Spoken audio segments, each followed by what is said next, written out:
This is Agriculture Today. I'm Samantha Bennett with the K-State Radio Network.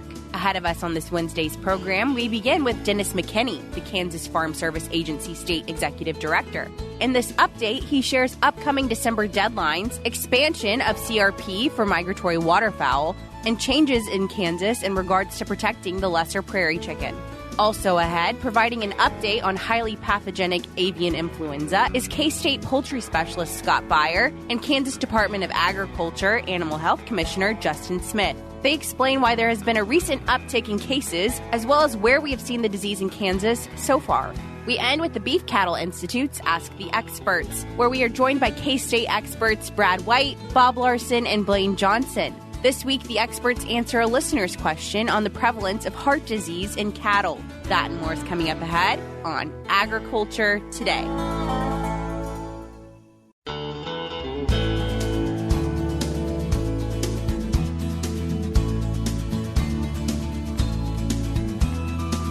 This is Agriculture Today. We are kicking off today's programming with an FSA update.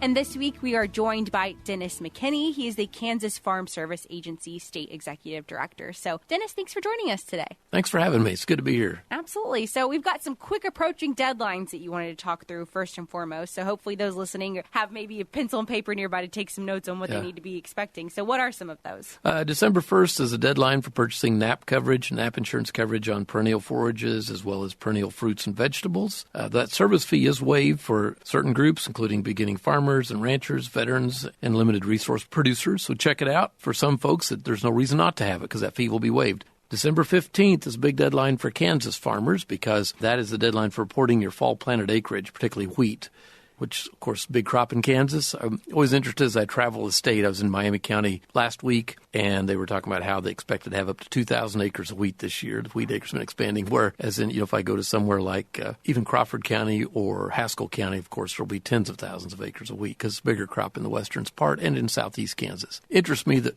southeast Kansas has shifted to soft red winter wheat, whereas most of western Kansas continues to be hard red winter wheat. Fits the climate better and the higher rainfall and higher humidity. We hope that returns. We start getting more rain in southeast Kansas.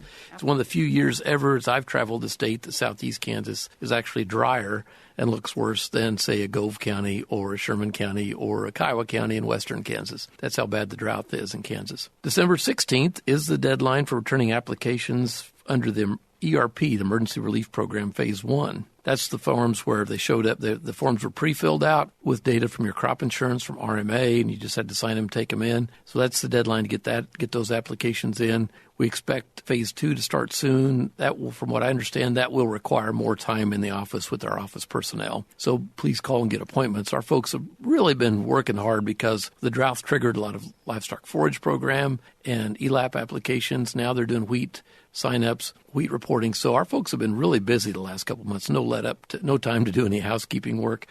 And ERP Phase 2 will probably take a little more time in the office. This just covers losses from 2020 and 2021. Congress will have to act before any losses will be covered for 2022. So that's where we're at on that. If you still have that ERP application sitting on your desk, and you want to turn it in, get it in right away. Yeah, you mentioned you guys have been busy, and of course, everyone's starting to, I feel like, get busier and busier as the holiday season, continues to quickly approach. So now's a good time, like you said, to schedule those meetings for sure. That's right. And take time with your family. Agriculture is stressful anyway, and during a drought, it's even more stressful. So take time with your family and count your blessings. I still think, I'm biased, of course, but I still think Kansas is the best place in the world to live. If you don't believe me, watch the evening and nightly news, and it's an awfully good place to live. Absolutely. I hear people say things about our small towns in Kansas. I say, hey, go about any small town in Kansas. You'll have good health care. You'll have excellent education for your kids. And if you leave your doors unlocked at night, it's no big deal. So it's a great place to live. Absolutely. Yeah. Being intentional with our time and counting our blessings for sure. And right. You also wanted to give a few reminders about if you've changed anything on your farm in the past year or so, you need to probably update the FSA. That's right. Yep. If you've changed any land ownership or the ownership structure of your farm changed, any new members in LLC, different corporation changes, whatever, please let us know as quickly as possible so our folks can get started on that and clear all the eligibility hurdles. Because sometimes people get to sign up and they can't get signed up and everything gets delayed because we have to make sure they're eligible before we can get them signed up and then get benefits under any of our programs. Sure, yeah. So overcoming that hurdle as soon as possible, always a good idea. Right. And then, of course, this isn't a subject we like talking about, but it's an important one for sure, and it's the drought. So you've got a bit of an update for us on how the state is doing right now. Right. We had, on November the 1st, we had 73 counties that were in D3 and D4 drought, the most severe levels, severe and exceptional drought. That number's dropped to about 65 counties now by my count. We still have a number of counties and areas that usually do well that are in a D2 drought. And, of course, there's counties in northeast Kansas still doing pretty well. I remind some of my superiors in the national office in Washington, we have more counties in D3 and D4 drought than several other states combined, and that's why we're putting a lot of work into this effort right now. I think at one time we had about over 80 counties actually under a secretarial drought designation from the Secretary of USDA. So that tells you how widespread it was. We're starting to see a few areas pick up some rain. We hope we start getting more all over Kansas. But that's where we're at. We've got a number of programs we'll be looking at going forward that maybe we can access. We'll be asking our national office to access. So stay tuned and pay attention if you get an email or a text message from our offices, because there's some things coming down the road we may be able to access. We're going to do everything we can, and we're doing everything we can to try to help the cow-calf producers maintain that cow herd. It's not good for consumers or producers to have a huge cow herd liquidation, and that's what we want to try to prevent. It's to stabilize that market and keep good producers in the business and still meet our conservation goals and our wildlife habitat goals. We believe we can do it. Absolutely, for sure. You mentioned, the various groups affected, and staying on top of things now while we can, of course, helps limit kind of outcome that we see in not only, next year, but even years after that to follow. Right. We have producers out there, and this isn't under our jurisdiction. We have producers who've had to liquidate a lot of chickens because of the avian flu. So it's possible, we maybe need to work more closely with the U.S. Fish and Wildlife Service on some of these issues, because it's those migratory waterfowl that bring that in. So how do we start working to control those populations and maintain those poultry populations? Because if you're at the grocery store and eggs are $3 a dozen, there's a problem. So maintaining that food production system, whether it's cow-calf operators or whether it's our poultry producers, has a big impact on what happens at the grocery store with consumers. Absolutely. And it's funny you mentioned that, because our next segment after this is actually going to be on HPAI. So if you're interested in learning more about that, stay tuned for that as well. Good. And then also you wanted to mention that CRP has had some expansion for migratory waterfowl specifically.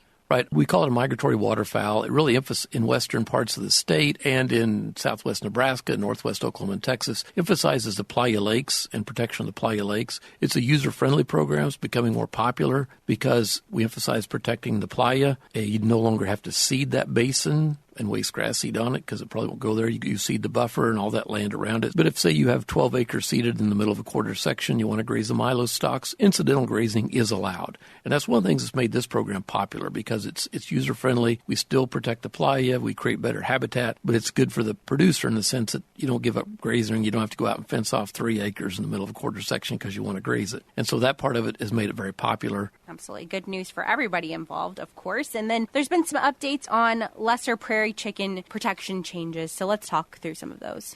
Right. The area in New Mexico and Texas that was where the lesser prairie chicken were listed as endangered remains endangered. In western Kansas and the areas eastern Colorado, those areas, from what we understand from U.S. Fish and Wildlife Service, they intend to list those areas as threatened for the lesser prairie chicken. Looks to me like the main impact that will have is we have a lot of grazing lands in the western part of the state where you will have to have a grazing management plan prior to grazing. For those who are already under grazing management plan, where NRCS has developed that plan, it's my understanding that you can continue to operate that plan. You don't have to go get a new one. So that's good news. A lot of lands will need a grazing management plan, so stay tuned. Those who write the plans are supposed to be on a list approved by the U.S. Fish and Wildlife Service. So I'm urging groups like K-State Research and Extension, Ducks Unlimited, Nature Conservancy, Kansas Department of Wildlife and Parks, who all have expert staff on hand to get on that list, so that it gives them a good outreach opportunity. If our producers can work with them to develop grazing management plans, smart grazing management plans, that's a good thing. It's good for them. It's good for Kansas farmers and ranchers. We will need more people writing those plans, obviously, so we don't have producers sitting in line next spring waiting on a grazing management plan.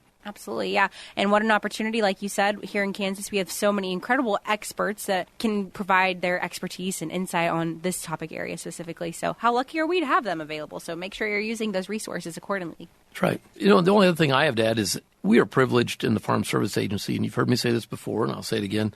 A couple of things.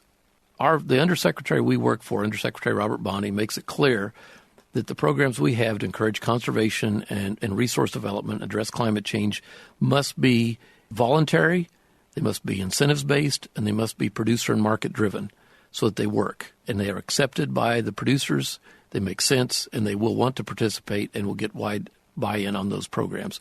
So that's where we need to go, to make sure they're market-driven, producer-driven, that they are voluntary and incentives-based. And that's where we want to go with our programs, to protect our habitat, to develop and fight climate change, and really conserve our natural resources, develop our grasslands, develop our croplands, improve soil health.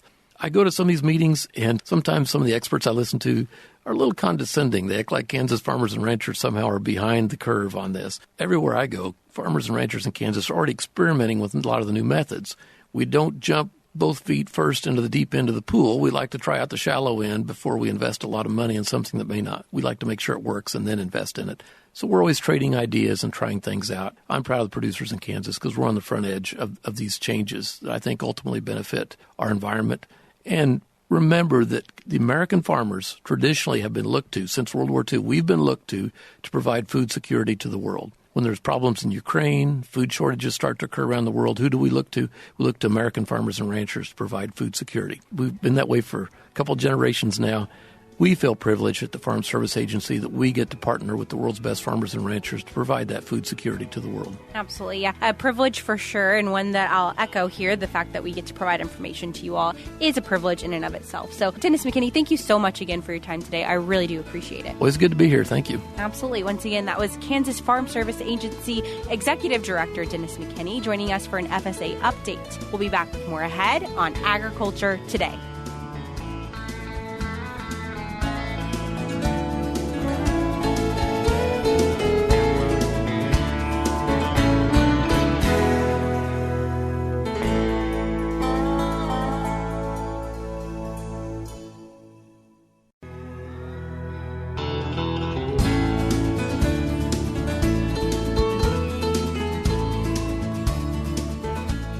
This is Agriculture Today. We are back now with two guests. We have with us Scott Beyer. He is our K-State poultry specialist. And Justin Smith. He is from the Kansas Department of Agriculture, where he serves as the Animal Health Commissioner. So thank you both for joining us today. Thank you for having us. Absolutely. So I have you both in studio today because we're doing a little bit of an update. We've had a lot of cases, I guess, in the United States this year, really, of highly pathogenic avian influenza, so HPAI. And I wanted to do a bit of an update because we've had an uptick in cases recently, but I figured, Scott, it'd be a great start to just start with a reminder of what HPAI is and kind of why it's of concern. HPAI is what we call high path. That's kind of the slang term for it, but it is a particular type of avian influenza that's a concern for bird safety and bird health. We'd like it to be controlled and not spread because it can cause devastation in the industry. Like I mentioned, we've had an uptick in cases. We saw large cases earlier this year. It kind of died down there a little bit. It seemed like in the summer it was a bit more quiet. But now we've had an uptick in cases again. And is it largely due to the migratory pattern of birds? Is that why we're seeing these cases up again? More than likely. It sure looks like it. As the birds go, north and south all the time, there's different species coming through at different times. And unfortunately, none of those are on specific dates, and they don't follow a specific line every time. But it is a general pattern that we saw, and sure enough, Kansas picked up some cases that seemed to kind of just roll through. But, it's just like today, there was another case in Minnesota, which seems kind of behind, a migratory pattern. So, we don't want to just say, hey, the birds have come through, we're going to let our guard down, because there's probably some lingering cases around for sure. Sure, absolutely. And with that in mind, Justin, have you seen any cases recently in Kansas? And if you have, where have they been at? Sure. So yes, Kansas has not been immune to it. We've had some cases here. This last spring, we actually had 6 cases. This fall, we've had 3 more additional cases. They've been in, again, all on our eastern side, but spread out Johnson County, Neosho County, as well as Shawnee County. So yeah, to Scott's point, we're not immune to it, and we got to keep our guard up. Sure. And with that in mind, do you foresee cases continuing to spread across the state, or kind of staying in probably that northeast region of it? Well, by far, our greatest population is in that northeast region, and the migratory patterns tend to be in our eastern side. But there's nothing saying that we won't have it out west or mid-central state. We did see some cases of it as far west as Barton County last spring. So, yeah, there's no reason to think that it can't spread. And yeah, I would be wrong in saying that those folks aren't going to be subjected to it. Right. And, we've mentioned that once it's contained, it's not, a surefire way of it being stopped or it not spreading any further. But the cases that have been found, they've been contained relatively easily. They have. Fortunately, we've had good response as far as people reporting them on a timely basis, whether it be through their veterinarian or themselves. And so, yeah, we've had the ability to go out and take care of those flocks easily, and people have been very cooperative in that respect. And so in Kansas, we've been very fortunate. Our cases have been smaller flocks, backyard flocks. We've had one commercial in the state in the last year, but most of them have been backyard flocks. So on a grand scheme of things, yeah, our response has been limited compared to some of our neighboring states that have really been impacted. Sure. And Justin, you mentioned there, backyard flocks have been hit the hardest. So some of those smaller flocks, Scott, really that have seen the largest impact in Kansas. But when it comes to preventing HPAI spreading in Kansas, I know that prevention is the biggest goal here. So when it comes to preventing or advising for preventing for a small flock owner versus, say, a commercial producer, what are some of the differences there? I tell people, try to distance yourself as much as possible for anything that's not part of your flock, whether it be waterfowl. Those are particularly worrisome. And small flocks, they'll have mixed species, maybe a few waterfowl mixed with chickens. And if they meander around during the day and they head for a pond and then they mix with something coming through, that's what we'd like to put that distance between. So I tell them to try to bring it together, try to put some distance between them, try to keep them confined for a while. And themselves as well. It's not a time to be visiting a lot of other people's farm ponds, and try not to trade us diseases if we can stay away from doing that.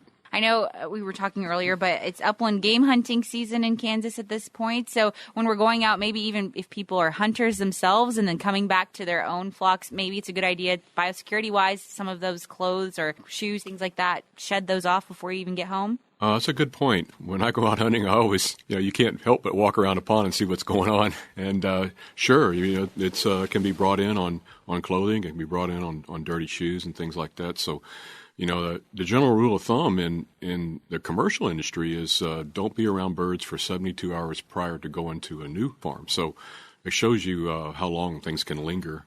So that's a good point. Certainly when you come back, clean everything and don't go around your flock if you have them. Keep that distance. Yeah, social distancing with birds, I guess, in this case. And then I guess, Justin, you mentioned that there's a reporting mechanism in place. The KDA has put in protocol for producers that if they see this, there's a mechanism for them to go about reporting it. So what does that sort of look like? Well, sure. We always we recommend any producer, if they've got a relationship with their veterinarian, is that needs to be their first point of contact. If they walk out and they see conditions that concern them, whether it be sick birds or even unfortunately dead birds or even signs of it, make that call to your veterinarian. If for some reason that's not an option, we do have at Kansas Department of Ag, we do have a toll-free number as well as a website set up to where you can report to that, and then we'll make contact with you and most definitely figure out how to do an investigation and help determine whether we are dealing with HPAI or not. Absolutely. And I'll have those resources linked in the show notes of today's program, which can be found on agtoday.net. So if listeners are looking for those resources, those can be found there. And you mentioned signs and symptoms there. So, Scott, when it comes to signs and symptoms of HPAI, whether that's, in a small flock or in a huge flock, what does that sort of look like? Well, it's a respiratory disease. So you'd look for those symptoms. In birds, if you have backyard birds, you kind of know when one of them doesn't look right, it's not keeping up with the rest of the flock, they may be lagging back. But you'll start to see, in an advanced case, you'll start to see some swelling around the face. In a little more advanced state, you might see some colorations, maybe darker skin color in areas where you can see it. And then, of course, with HPAI, depending on the type it actually turns out to be, you can have some rapid death in the flock. And so that's certainly something we want to know about. Sure. And if you see, one bird that's acting kind of funny, is it kind of safe to say that your entire flock's been exposed by that point? By that point, yes. So that means that you need to double your wall between other flocks that could still be okay. So, keep things home. And something happens to birds every now and then. It's not definitely going to be HPAI when they see something like that. But that's when you have your radar up and you keep looking at the rest of the birds and you kind of get an overall general examination of the flock to kind of see and watch for the next one if it happens. And then maybe, talk with your local vet or something like that. Sure.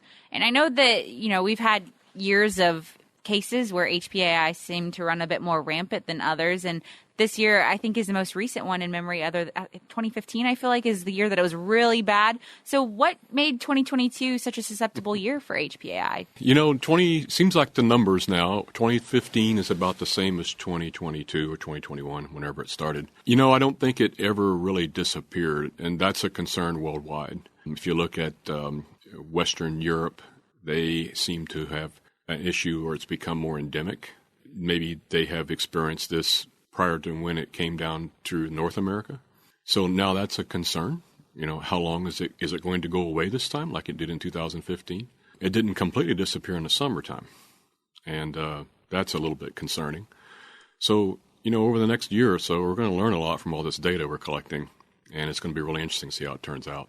Absolutely. And if listeners are tuning in and they're looking forward to learning more about HPAI or understanding where cases have been or tracking them in some sort of way, are there any resources out there for listeners? Yes. So at our KDA website, we do have a map of where we've had it in the state of Kansas, but also USDA has a tremendous resources on there about situational reports and where it's at in the nation.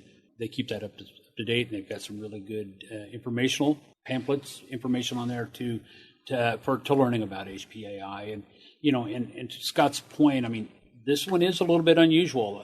Influenza shifts. It's got a genetic shift, and not to get too technical about it, but it does shift just like it does in humans, and that's why we have to have a different kind of flu shot every year. This one is a shift. We were all hoping it was going to go away in the summertime, and it didn't do it. And we're also seeing that a lot of our species are more susceptible to this one than they have in the past. We didn't see it affect our waterfowl. They were infected back in 2015, but they weren't affected like we're seeing now. And so it's actually, we're seeing some death loss in geese and ducks to where we didn't see that in 2015. Interesting, for sure. And Scott, any extension resources for listeners to know about? Well, you really can't beat what the Department of Ag has done, that's for sure, because of all the tracking and the data they put up on their website. So that's what I've been referring people to. But certainly, I'm here. Give me a call. I'll be glad to discuss what's happened in your flock, maybe go over some symptoms and things like that, because everything's a little bit different for everybody. And there's all different types of birds out there. And so everybody's experience, they might want to talk to somebody. And I'm here. That's what, give me a shout. Excellent. Well, I will have all of the amazing resources discussed today in the show notes of today's program, again, which can be found on agtoday.net. But gentlemen, thank you so much for your time today. I really do appreciate it. Well, again, thank you for the opportunity. Thank you. Absolutely. Once again, that was Scott Beyer. He is our K-State poultry specialist, as well as Justin Smith with the Kansas Department of Agriculture. He is their animal health commissioner. We'll be back with more ahead on Agriculture Today.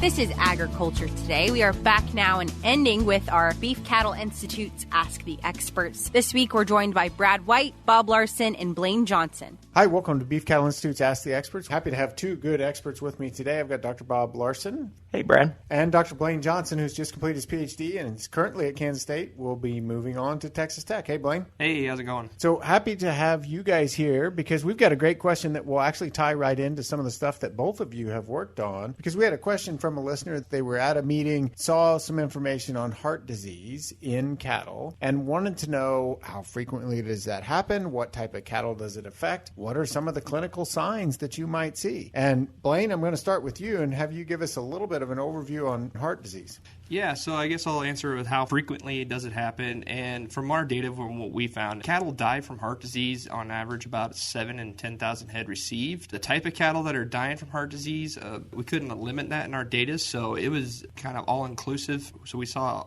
all sorts of cattle that seemed to be dying from heart disease. And when they were dying from heart disease, that's probably the big one that everybody's been asking. And from what we were looking at, it appears that cattle are dying from heart disease throughout the whole feeding period. So, I mean, it could be as early as day one on feed and as late as the last day before they load up on the truck. Bob, tell us a little about the clinical signs or what you might expect. Yeah, so with heart disease in cattle, basically by definition, the heart isn't moving blood as well as it should. Oh, that's a good answer. So I'm there you going to go. write that down for points. You do write that down. So one of the ways that might show up is that the kind of fluid builds up in some of the lower areas of the cattle. So their brisket, becomes swollen and enlarged, and that's the classic brisket disease that can be associated with heart disease. Now, I think Blaine's work would show that not all cattle show that sign, but when they have that, that's a pretty good indication that there's a problem with the heart moving blood sufficiently. Yeah, absolutely. So one of the things that you talked about the frequency, Blaine, but this is certainly an area of emphasis for the industry. What are some of the impacts that you see of heart disease or maybe potential causes? Because you talked about some things that we don't know. Do we have a cause narrowed down? Unfortunately, I don't have any smoking gun for a cause with heart disease.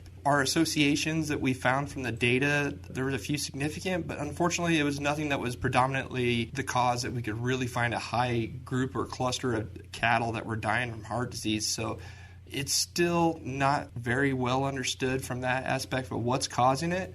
I know there's a lot of speculations and current research going on with genetics into heart disease and some promising data in that direction. But encompassing all of heart disease, I'm not sure even that addresses the overall question of what's causing heart disease. Excellent. Bob, do you have any additions? Well, the one other thing that Blaine's research did identify is it appears that respiratory disease or pneumonia and heart disease are somewhat related, but we're not exactly sure what that relationship is because you asked earlier about clinical signs. Well, a calf that has heart failure is not moving oxygen as well, so he's going to show some of the same signs as a calf with pneumonia. So when we say in our records, well, the calves that died of heart disease were also treated for pneumonia. Did they truly have pneumonia that damaged the lung that then made it harder for the heart to work? Or did they never have pneumonia in the first place? They just had signs that could have been pneumonia or could have been heart disease. And because we're using just regular production records from a feedlot, we can't really tease that apart. But I think that's a good question to dig into more with the next grad student. Yeah, so it could be clinical signs of heart disease that we're seeing, or it could be clinical signs of pneumonia. And maybe heart disease is making those cattle more likely to get pneumonia. Could be that cattle that have pneumonia are more likely to get heart disease, or it could be that they're two separate diseases that look just similar. And honestly, I don't think we know at this point. Any advice you'd give to somebody that's not sure that they have it on their operation as you're thinking about the feedlot side, primarily is where we see it, right? Yeah, my first advice is if we have the opportunity to do a necropsy on any of the cattle that die, I mean, that's one thing we need to do and make sure we know what is causing these cattle to die. And once we can get that well understood, then we can at least collect data on that aspect and start drawing some conclusions if we get enough data. So I think that's the first hurdle is we need to properly diagnose the cattle that are dying and have a good case definition of what we're wanting to try to figure out. Excellent. Blaine ended up with 8 points. Bob, you would have been a lot closer. I asked you what heart disease was, and you said disease of the heart. I'm not going to give you any points for that answer. So thanks for joining us today, and appreciate, as always, you sending us questions. You can send us more questions at bci@ksu.edu. Once again, those were K-State experts Brad White, Bob Larson, and Blaine Johnson. We'll be back with more tomorrow on Agriculture Today.